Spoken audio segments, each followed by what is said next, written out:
AOPS Volume 1, The Basics, number 42. A car travels 120 miles from A to B at 30 miles per hour, but returns the same distance at 40 miles per hour. What is the average rate of speed for the round trip? So to do this, we just need to find the sum of the entire distance traveled and the sum of the entire time traveled. So from his velocity, or not his velocity, the entire distance that he traveled. The distance he traveled from A to B is 120 miles. He traveled a round trip, so from B to A, he also traveled 120 miles. And remember, the velocity formula is equal to d divided by t.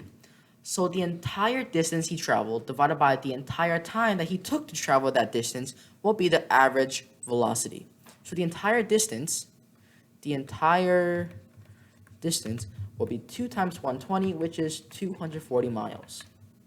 And what about the time from A to B? Well, remember that time can be written as d divided by v, where d is the distance and v is the velocity of the object. So the time that he took from A to B will be 120 miles divided by his velocity of 30 miles per hour, giving us 4 hours. So he took 4 hours to travel from A to B. And what about coming back from B to A? Well, from B to A, he still traveled 120 miles, but at a different speed, instead at 40 miles per hour, giving us a result of 3 hours. So he took 3 hours to travel from B to A. Therefore, his average velocity will be equal to the total distance, 240, divided by his total time, which is 4 plus 3, which is 7. So his average rate of speed will be 240 over 7 miles per hour, the solution to our question.